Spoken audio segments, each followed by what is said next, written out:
నమస్కారం. నా పేరు రాపోలు నిర్మలా నరసింహ నేత. మాది రామన్నపేట మండలం, సిరిపుర గ్రామం, యాదాద్రి భువనగిరి జిల్లా. పద్మశాలి కమ్యూనిటీకి చెందినటువంటి నేను పద్మశాలి విషయాల మీద కొన్ని విషయాలు చెప్పాలనుకుంటున్నాను. అదేమిటంటే ప్రస్తుతం యాదాద్రి భువనగిరి జిల్లా రామన్నపేట మండలం, సిరిపుర గ్రామం, అలాగే ఎల్లంకి, బోగారం, మునుగోడు కాన్స్టిట్యున్సీ లో పుట్టపాక, గట్టుప్పల, పోచంపల్లి, ఆలేరు నియోజకవర్గంలో దాదాపుగా నకరేకల్, మునుగోడు, భువనగిరి, ఆలేరు ఈ 4 కాన్స్టిట్యున్సీలలోనే దాదాపుగా పద్మశాలి కమ్యూనిటీకి చెందినటువంటి వాళ్ళు 1,00,000 మంది పై మాట ఉన్నారు. కానీ ప్రభుత్వం పద్మశాలీలని పద్మశాలీల లెక్కన గుర్తించకుండా జియో ట్యాగ్ల పేరుతోని చాలా నిర్వీర్యం చేయడం. ఇదే సందర్భంలో మొన్న జరిగినటువంటి అసెంబ్లీ సమావేశాల్లో దీని గురించి నకరేకల్ శాసనసభ్యులు శ్రీ వేముల వీరేశం గారు అసెంబ్లీలో ప్రస్తావించడం, చేనేత సమస్యల మీద ఉన్నటువంటి చిన్న చూపుని ప్రభుత్వం దృష్టికి తీసుకుపోవడం, చేనేత పరిశ్రమని రక్షించాలని చెప్పేసేసి చేనేత సహకార సంఘాలకు ఎన్నికలు పెట్టాలని, చేనేత సహకార సంఘాలకు ఉన్నటువంటి రుణాలు కూడా మాఫీ చేయాలని చెప్పేసి దాని స్థానంలో నూతన క్యాష్ క్రెడిట్లు మంజూరు చేసి ఎన్నికలు పెట్టేసేసి టెస్కోను పునరుద్ధరణ చేసి టెస్కో ద్వారా చేనేతకు సంబంధించిన వస్త్రాలు కొనుగోలు చేసి మన రాష్ట్రంతో పాటుగా వివిధ రాష్ట్రాల్లో, వివిధ దేశాల్లో తెలంగాణ బ్రాండ్ మీద అమ్మాలనే ఒక మంచి సూచన చేయడం శ్రీ వేముల వీరేశం గారికి రాష్ట్రంలో ఉన్నటువంటి పద్మశాలీలందరూ కూడా వారికి కృతజ్ఞతలు తెలుపుతున్నాము. అదే సందర్భంలో వారు చేసినటువంటి సూచనలు కూడా శ్రీ రేవంత్ రెడ్డి గారు పరిగణలోకి తీసుకోవాలి, శ్రీ తుమ్మల నాగేశ్వరరావు గారు, అలాగే చేనేత కార్మికులు ఉన్నటువంటి నియోజకవర్గాలకు సంబంధించిన ఎమ్మెల్యేలందరూ కూడా సహకరించి ఈ చేనేత పరిశ్రమను కాపాడే విధంగా మేము మనవి చేస్తున్నాము. ఎందుకంటే దాదాపుగా తెలంగాణ రాష్ట్రంలో పద్మశాలి కమ్యూనిటీకి చెందినటువంటి వాళ్ళు 1,00,000 మంది ఉన్నారు. చాలా మంది కూడా చేనేత పరిశ్రమ మీద ఆధారపడి బ్రతుకు వెళ్లదీస్తున్నారు. పద్మశాలీలే కాకుండా ఇతర కులాలకు చెందినటువంటి వాళ్ళు కూడా చాలా మంది ఈ చేనేత పరిశ్రమ మీద బ్రతుకు వెళ్లదీస్తున్న సందర్భంలో కనీసం ప్రభుత్వం దీని మీద సరైన దృష్టి పెట్టకపోవడం, తయారైతున్నటువంటి వస్త్రాల మీద కూడా ఇవి పవర్లూమ్ అలాంటి నెపాలు వేయడం చాలా దురదృష్టకరం. అసలు తయారీ విధానం తెలుసుకుంటే, ఒకసారి తయారీ విధానం తెలుసుకుంటే అది పవర్లూమా, చేనేత అని తెలిసే అవకాశం ఉంటుంది. కానీ తెలిసి తెలియని అధికారులు చెప్పుడు మాటలు వినేది నమ్మి అదేదో పెద్ద తప్పు పని చేసినట్టు చేనేత వస్త్రాల మీద పవర్లూమ్ నెపం పెట్టేసేసేసి వస్త్రాలను రిజెక్ట్ చేయడం, కొనుగోలు చేయకపోవడం చాలా దురదృష్టకరం. అసలు చేనేత వస్త్రం ఏ రకంగా తయారైతుందో ఒకసారి నేను కూడా మీకు చెప్పాలనుకుంటున్నాను. ఇక్కడ తయారయ్యేటువంటి పుట్టపాకైనా, గట్టుప్పలైనా, సిరిపురమైనా, ఎల్లంకైనా, బోగారమైనా, అదే సందర్భంలో పోచంపల్లిలోనైనా నిలువుకు సంబంధించిన డిజైన్స్, అంటే పేక డిజైన్ ఉండదు, నిలువుకు సంబంధించిన డిజైన్స్. నిలువు అంటే ముడి సరుకు తీసుకొచ్చిన కాంచెల్లి దాన్ని పెట్టే రూపంలో ఉంటుంది, నూలు రూపంలో ఉంటుంది. ఆ రూపాన్ని తీసుకొని పాయలు వేయాలి, అలాగే దానికి సంబంధించిన డిజైన్ వేయాలి. దానికి సంబంధించిన మరి ఆ బార్డర్ పైల మీద చుక్కలేయాలి, దానికి సంబంధించిన విషయంలో కట్లేయాలి, రబ్బర్లు చుట్టాలి, రంగులద్దాలి, ఏ రకంగానైతే డిజైన్ రావాలో అది మళ్ళా రావాలంటే చుట్టిన రబ్బర్లు విప్పాలి, కొన్ని మళ్ళా కొత్త స్థానంలో రబ్బర్లు చుట్టాలి. ఆ రకంగా అంచెలంచెలుగా డిజైన్ అనేది తయారైతుంది. డిజైన్ తయారైన తర్వాత మరి దాన్ని మళ్ళా చాలా ప్రాసెస్ ఉంటుంది. ఆ కట్టిన డిజైన్ ని మళ్ళా పగలగొట్టాలి, పగలగొట్టేసేసేసి వార్పులు జాపాలి, వార్పులు జాపిన తర్వాత అచ్చులు అతకాలి, అచ్చులు అతికిన తర్వాత మొగ్గం ఎక్కాలి.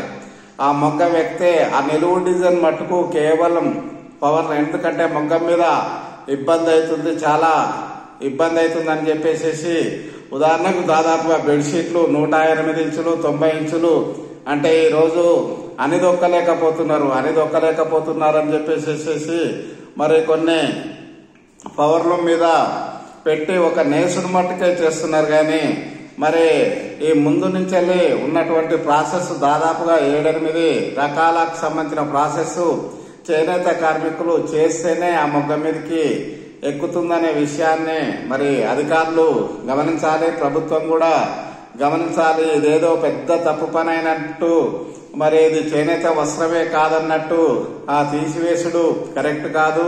చేనేత వస్త్రం ఎప్పుడైనా గాని మరి అని ద్వారా అంటే ఆ కిందికి పైకి ఇట్లా అచ్చు ఇట్లా అన్నప్పుడు కిందికి పైకి పోతుంటే ఆ సెంటర్లకు వెళ్లి పోగనేది అక్కడ ఇక్కడ వెళ్తే వస్త్రం అనేది అల్లుకొని వస్త్రం తయారైతుంది. అదే పవర్లూమ్ వస్త్రం అయితే వాళ్ళు సాదా బట్ట నేసేసేసేసి ఆ సాదా బట్ట మీద మరి పోచంపల్లి సిరిపురం వెల్లంకికి సంబంధించినటువంటి డిజైన్లు కంప్యూటర్ల ద్వారా ప్రింట్ కొడతారు. ప్రింట్ కొడితే పైకెళ్లి ఒరిజినల్ ఉంటది, కిందకెళ్లి జిరాక్స్ ఉంటది. కానీ చేనేత కార్మికులు చేసినటువంటి వస్త్రాలు కిందికెళ్లి ఒరిజినలే ఉంటది, పైకెళ్లి ఒరిజినలే ఉంటది. ఇది తెలిసి తెలియని అధికారులు ఇదేదో పెద్ద తప్పు పని చేసినట్టు మరి చేనేత వస్త్రాలను కూడా చేనేత వస్త్రం కాదన్నట్టు ఖరీదులు చేయకుండా వీళ్ళేదో పెద్ద తప్పు పని చేసినట్టు క్రియేట్ చేసుడు చాలా దౌర్భాగ్యకరం. ఇది ఒకసారి ఆలోచన చేయాలి. అదే రకంగా అనుకుంటే మరి వ్యవసాయదారులు మరి నాగలతో దున్నుతనే వ్యవసాయం కాదు కదా.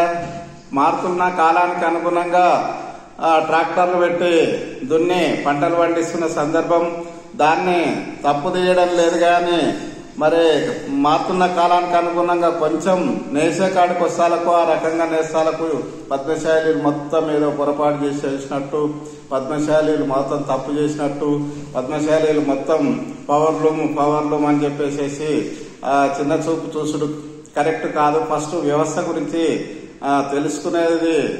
తెలుసుకోవాలి.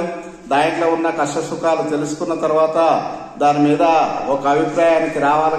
కానీ ఇలా పవర్లు అనగానే అది చేనేత వస్త్రం కాదన్నట్టు తీసేసుడు కరెక్ట్ కాదు. అదే నిలువు పేకకు సంబంధించిన విషయంలో నిలువు డిజైన్ కట్టాల్సిందే, పేక డిజైన్ కట్టాల్సిందే. ఆ నిలువుకు మరియు పేకకు అంటే మొగ్గం వేసేటప్పుడు ఖచ్చితంగా పోగు కలిపితేనే అది డిజైన్ వస్తుంది. అది బ్రహ్మదేవుడు దిగొచ్చినా గానీ అది పవర్ల మీద వచ్చే అవకాశం ఉండదు. కానీ ఈ టెక్నాలజీ పెరిగిన తర్వాత, పేటెంట్ హక్కులున్న తర్వాత కూడా కొన్ని కంపెనీలు మరి సాదా బట్ట మీద ప్రింట్ కొట్టేసేసి ఇవే చేనేత వస్త్రాలని చెప్పేసి మార్కెట్లోకి రిలీజ్ చేసేసి మరి చేనేత కార్మికులని ముంచుతట్టే ప్రభుత్వం చర్యలు తీసుకోవాల్సిన సందర్భంలో మరి చేనేత కార్మికులు చేసినయే తప్పన్నట్టు వ్యవహరించడం చాలా దౌర్భాగ్యం. దుకాణాలలో చిన్నపిల్లలు కొనుక్కుంటుంటారు. 2000 రూపాయల లోటు, 500 లోటు, 100 రూపాయల లోటు, 50 రూపాయల లోటు కొనుక్కొని ఆడుకుంటుంటారు. అలాంటి కోవకు చెందినయే ఈ పవర్లూమ్స్ మీద సాదా బట్ట వేసేసి ఆ సాదా బట్ట మీద ప్రింట్ కొట్టేటివి ఆ రకమైన వస్త్రాలు, కిందికెళ్లి మీదికెళ్లి ఒరిజినల్ గా అని ద్వారా వచ్చేటివి అవి చేనేత కార్మికులు చేసినటువంటి వస్త్రాలు. వాటిని గమనించాలి. చేనేత కార్మికులకు న్యాయం చేయాలి. చేనేత సహకార సంఘాలకు ఎన్నికలు పెట్టాలి. నూతన క్యాష్ క్రెడిట్లు మంజూరు చేయాలి. చేనేత కార్మికులు నేసినటువంటి వస్త్రాలను అన్నింటినీ కూడా ప్రభుత్వం కొంచెం ఇంట్రెస్ట్ పెడితే పెద్ద పెద్ద పని కాదు ఇది.